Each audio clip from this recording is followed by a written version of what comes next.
Bonjour, Salam les amis. bienvenue dans cette vidéo un peu spéciale.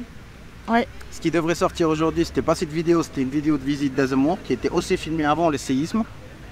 Et on a décidé de faire cette vidéo pour faire un petit peu le point sur le la séisme, situation du séisme et notre ressenti exact.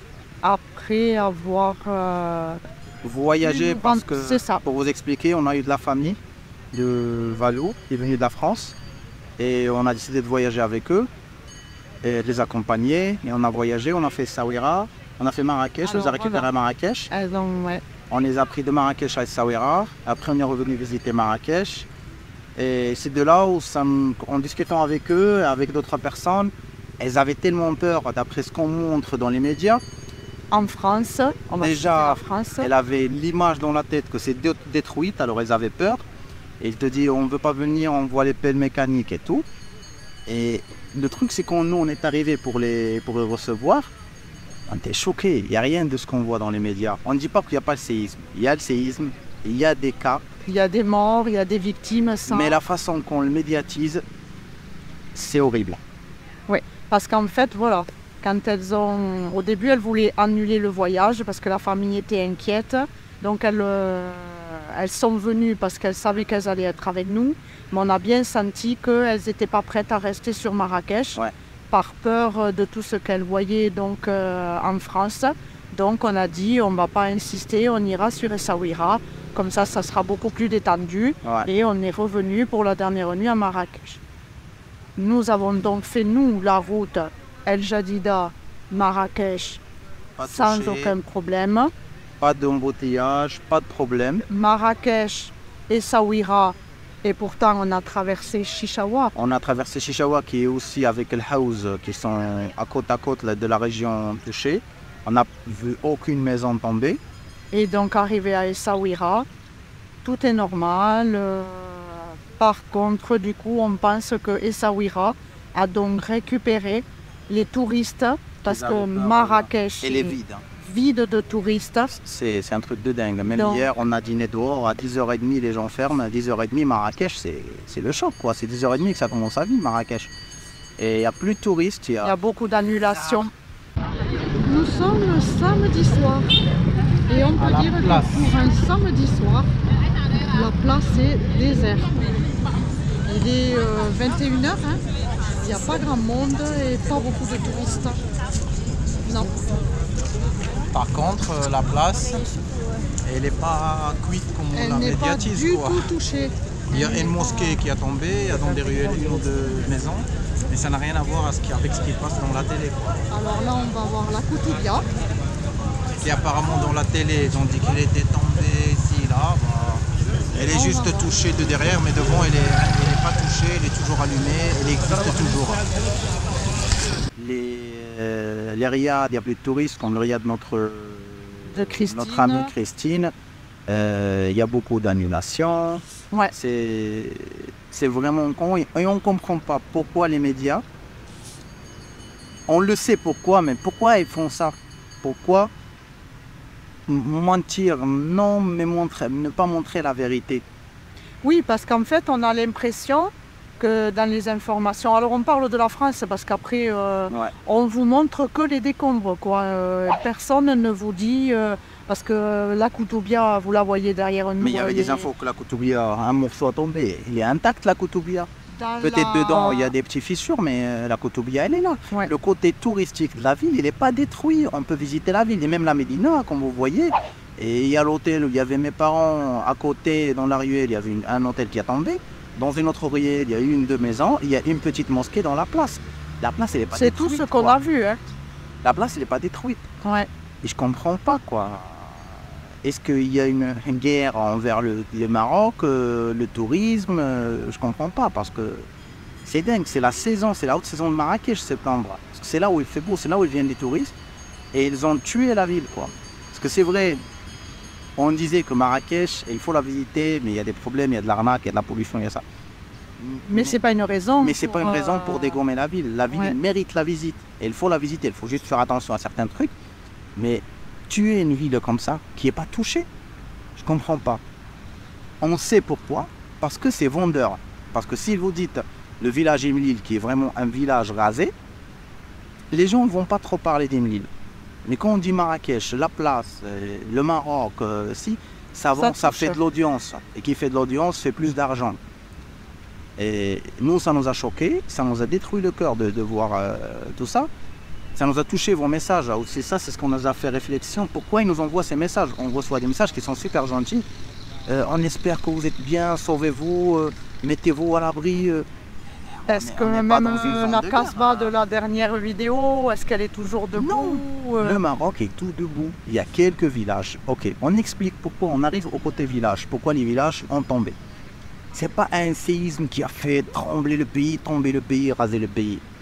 Les villages ont perdu leurs maisons parce que les maisons, elles sont construites à une façon traditionnelle. C'est des cailloux, un peu de terre et ça tombe. Et souvent accolé à la montagne. Exactement. Qui a tremblé, donc... Alors même quand ça vient la pluie, on a des maisons qui tombent. C'est un truc de normal. Le nombre de morts pour le moment, il n'est pas normal. Mais c'est un truc de normal que ça tombe les maisons. Oui. Pour revenir là, il y a des gens qui sont morts. Oui. Ça, on n'occulte pas ça du tout. Hein. On ne dit pas qu'il y a Mais rien. certains médias, sous leur gentillesse, appellent aux dons, on aide le Maroc, on aide ci, et sont en train de tuer le Maroc. Ils sont en train de tuer les villes touristiques. Les villes, il n'y a rien, il n'y a pas de problème. Même les villages, il y a quelques villages isolés. Ces villages qui ont déjà des problèmes. Oui, il faut les aider. Mais comment? Parce que ces villages, ils ont des gens qui sont dans la ville qui travaillent pour les nourrir. Si les touristes ne viennent pas, ils ont déjà perdu leur maison, ils ont perdu leurs proches. Ils vont perdre aussi leur moyenne de vie, quoi. Ils vont plus avoir à vivre. Donc on vous dit, venez, il n'y a rien. Tout ce que vous entendez dans les médias, c'est du mensonge. La majorité, il y a des villages, il y a des morts, mais la vie devrait continuer. Le Maroc est toujours debout, le Maroc est toujours beau, il y a toujours des choses à visiter. Et il faut continuer à venir parce que le nombre d'annulations de voyages, c'est dingue. C'est vraiment, vraiment beaucoup, quoi. Alors après, il y a un deuxième point qu'on voudrait aborder avec vous, c'est dans vos nombreux messages, vous continuez à nous demander comment on peut aider, qu'est-ce qu'on peut faire, est-ce que vous faites une cagnotte? Donc on a pris une décision, parce que là aussi, dans l'émotion, on ne dit pas que c'est pas bien, il faut faire des dons, il faut faire aider, mais il ne faut pas oublier que ça reste une tendance et beaucoup de monde veut l'aider juste pour monter les vues, pour monter l'audience, pour briller leur image. C'est même des pays qui font ça. Mais nous, là où ça me touche, c'est d'ici 15 jours, un mois, 2 mois. On se dit qu'est-ce qui va se passer quand l'émotion sera passée et vous savez comment ça se passe. On vous parle de ça dans les infos pendant des jours et puis tout d'un coup, personne rien. ne va en parler. Donc nous, on se dit qu'est-ce qui va se passer vraiment au début de l'hiver, par exemple, quand il y en a vraiment encore qui n'auront pas ou été aidés ou qui auront, même s'ils ont aidé, mais c'est ça. Parce que le problème que chez nous dans la famille, il y a l'homme qui travaille, il y en a beaucoup de femmes qui ont perdu leur homme, il y a beaucoup d'enfants qui ont perdu leurs parents, alors ils n'ont pas de moyens de vie. Même si l'État, d'après ce qu'on a entendu, il a pris la décision d'indemniser.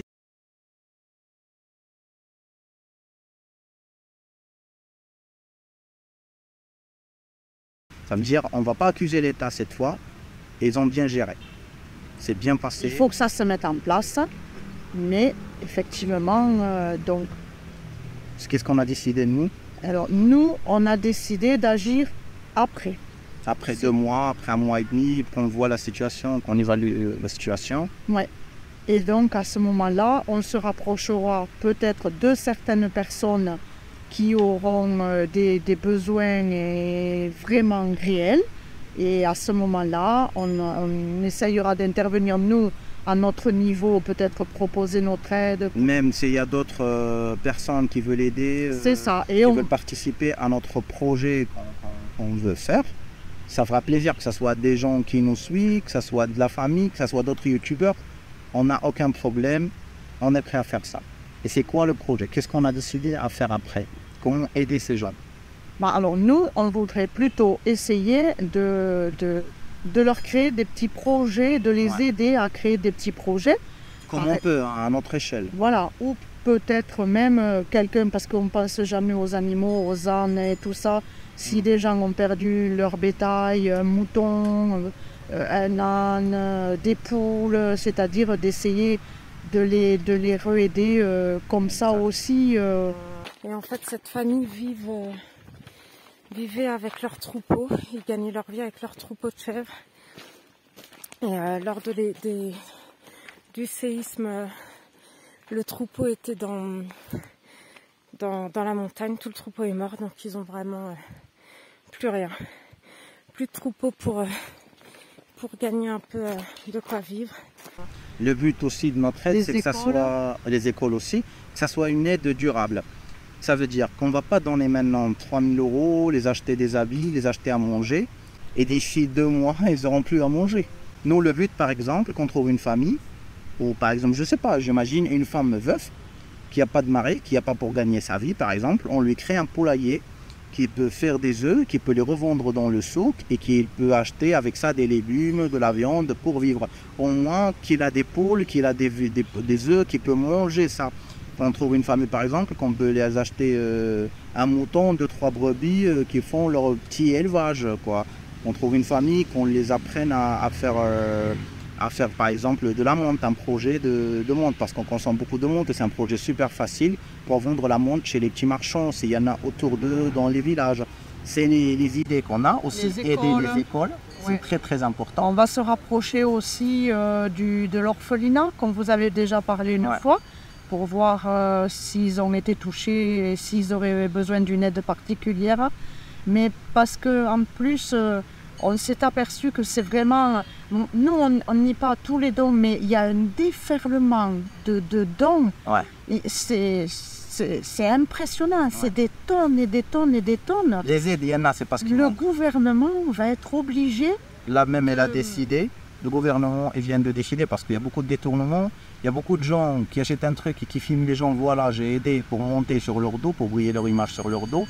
Alors, ce qui a décidé le gouvernement, c'est qu'ils vont arrêter les aides qui vont individuellement, que les aides vont être dirigées dans des centres de récolte qui sont gérés par les autorités, par l'État, et que c'est les autorités qui vont redistribuer pour pas qu'il y ait des abus, parce qu'il y avait des abus de prendre des photos, de faire des Instagrammeuses, des influenceurs et tout pour monter leur audience. Ils ont beaucoup profité de ça. Et puis, tu m'as dit aussi qu'il ne faut pas oublier que ce sont des villages souvent reculés, qui n'ont pas beaucoup accès aux touristes, aux Européens. Et même si ce n'est pas volontaire, des fois on fait mal, à vouloir bien faire on fait mal, parce qu'ils sont choqués par la façon... C'est comme les jeunes chez nous, les jeunes de la ville, qui veulent aider, oui la volonté elle est bonne, qui veulent aider les jeunes de l'association. Elle arrive dans un village où ils ne voient pas les gens en short, tu vois le jeune avec un short jusque là, un débardeur, les filles avec un décolleté. Ça les choque, peut-être ça les fait plus mal que bien. On nie pas qu'il y a des bonnes aides. Il y a des bonnes personnes qui ont fait des belles choses, ça on est d'accord. On était aussi contre une chose, les aides de nourriture à la base, sucre, lentilles et tout. Au début, il fallait qui se couvre, qui dort, et des sandwichs pour dépanner. Et ça, c'était le problème. Je ne sais pas pourquoi beaucoup de monde n'ont pas eu le réflexe de faire ça. Et la majorité ont commencé à acheter le sucre, l'huile, la farine. Des tonnes. Mais les gens n'ont pas de maison, n'ont pas de gaz. Et tu veux que tu les envoies les farines, on voit le pain, on voit les sandwichs, on voit les boîtes de conserve. Ça, c'était un peu dingue. Je reviens à une autre chose. Je vous montre d'un article de Express qui sort des chiffres d'État, des analytiques d'État, les aides. Le Maroc a dépassé de Maroc, les aides argent Maroc, des sociétés marocaines, des associations, du roi, des familles riches, les avocats, les notaires, tout le monde. C'est arrivé à 600 millions € d'aide, ce qui est énorme. Je veux revenir à un point que peut-être il peut faire mal à beaucoup. On a reçu des commentaires comme moi, ils m'ont fait mal. Beaucoup de commentaires ont dit « Pourquoi le Maroc n'accepte pas les aides de la France? Pourquoi le Maroc n'accepte pas la France ?» Le Maroc, c'est un pays qui a des problèmes, qui sait gérer ses problèmes. C'est gentil de vouloir aider, mais il ne faut pas oublier qu'il n'y avait pas que la France qui a proposé au Maroc, il y a fait plus que 90 pays dans le monde qui ont proposé l'aide. Il y avait même des pays qui ont plus d'expérience dans les séismes, dans les catastrophes naturelles, qui ont proposé de l'aide. Mais, tu imagines, des hélicos de toute l'armée qui viennent, qui volent, qui rentrent, et ça serait du n'importe quoi, ça serait ingérable, ça peut créer des problèmes diplomatiques. Et le Maroc a pris ce qu'il avait besoin. Il a pris des chiens de l'Espagne avec des maîtres, il a pris un truc des Anglais, des Anglais, et là, les Qatariens. Et l'Arabie C'est Saoudite. l'Arabie Saoudite. Et la presse qu'il a besoin, parce que on n'est pas un pays qui a besoin d'envoyer l'armée. On est formé, on a la protection civile, on a des gens formés pour aider. C'est tout ce que je veux dire. Les engins, on les a. Ça fait mal qu'il y a des gens morts, qu'il y a des gens full des cons, mais c'est comme ça, c'est une catastrophe naturelle. Tu peux pas venir à une seconde, tu dis moi je vais venir à une seconde et je vais vous résoudre le problème. Tu peux envoyer ce que tu veux, tu peux pas résoudre le problème en 2 jours. Quoi. C'est pas... voilà, il y a plusieurs autres pays qui ont proposé leur aide et que le Maroc a refusé aussi. Il faut l'accepter. C'est le problème du Maroc. Et c'est le Maroc qui gère. C'est le Maroc qui gère comme il veut. Il accepte qui veut et refuse qui veut. Le Maroc a refusé même des pays qui sont des alliés plus que la France avec le Maroc et les a refusés et ils n'ont rien dit. On parle d'Israël, on parle des États-Unis, on parle des forces mondiales, quoi. On parle de la Chine, on parle des pays au top dans le monde, quoi. C'est des polémiques. Et c'est juste pour créer la polémique, pour en revenir. Et parce que le Maroc, on revient à la même chose, et Marrakech, c'est vendable, ça vend. Quand on parle du Maroc, parce qu'en même temps qu'on parle, il y a la Libye, je ne sais pas, il y a 2-3 jours qu'ils ont dépassé 5000 morts, qu'ils ont une catastrophe. Quand on voit une vue de drone, la ville est vraiment rasée parce qu'il y a une vue de drone, tu vois d'en haut, et ils ne peuvent pas trafiquer ça. Parce que quand il y a une photo, tu peux la trafiquer, mais une vue de drone, tu ne peux pas la trafiquer. Personne n'en parle, personne n'aide. C'est ce qu'il faut comprendre, il n'y a pas que de l'humain. Oui, il n'y a pas que de l'humain. Quand on entend je veux aider, il y a aussi des trucs derrière. Parce que la Libye, c'est des humains aussi. Et combien de pays a proposé de l'aide à la Libye? Eh oui. Pourquoi on ne parle pas de la Libye où on parle 1 seconde et après on parle 10 heures du Maroc? C'est parce que le Maroc, ça vend. Parce que le Maroc, ça attire. Parce que le Maroc, c'est connu. Les Libyens, ils ont plus besoin de nous parce qu'ils ont déjà des problèmes de guerre. Ils ont déjà ils n'ont pas encore d'État, ils n'ont pas de gouvernement solide. Et ils ont vraiment besoin d'aide. Il n'y a que de Benghazi, plus que 300 familles ou 3000 familles, je ne me rappelle pas parce qu'il y a beaucoup de zéros, qui sont quittées pour aller à une autre ville. Ils n'ont pas d'hébergement, ils n'ont rien. Et c'est un pays qui n'a pas l'armée qui est formée, qui n'a pas la protection civile. Nous, on a tout ça. Juste pour la petite parenthèse. Il y a l'Algérie aussi, tu m'as dit, qui était touchée par les feux. L'Algérie qui a eu les feux. Il y a plein de pays dans le monde. Il y a plein de pays qui pour le moment, ont des grandes difficultés. Moi, je peux dire quelque chose. Ce n'est pas un message aux gens qui nous suivent, mais un message à notre gouvernement que je suis fier, que j'étais sûr que ça va bien se gérer. C'est tout ce que je veux dire. Les gens qui sont morts, qui se reposent en paix, Allah yarhamoum. Les gens qui sont vivants, on espère que qu'ils vont être solides, qu'ils vont dépasser cette catastrophe. Comme on a eu la catastrophe d'Agadir, catastrophe d'El Hoceima, on a les attentats de 2006. Le Maroc, ça reste un pays fort, qu'il se relève toujours et il va se relever. Et vous verrez, dans 1 mois, il n'y aura plus rien. Mais on aura besoin de vous. Dans 1 ou 2 mois, on aura vraiment besoin de vous pour faire ce qu'on veut faire. Et déjà, ça, c'était un rêve qu'on avait, même avant le séisme. On a parlé de ça, qu'on voulait y aller dans les villages et aider les gens. C'est pour ça qu'on voulait faire le voyage au Dodan, pour aller dans des villages plus isolés, qu'on peut les créer des projets, qu'on peut les aider comme on peut. On ne dit pas qu'on est... Mais la petite aide, des fois, avec des petites idées, ça peut changer la vie des gens. Oui. On va pas trop parler, tu as quelque chose à ajouter? Venez. Et bienvenue au Maroc. Ouais. C'est ça. Allez, ciao, ciao.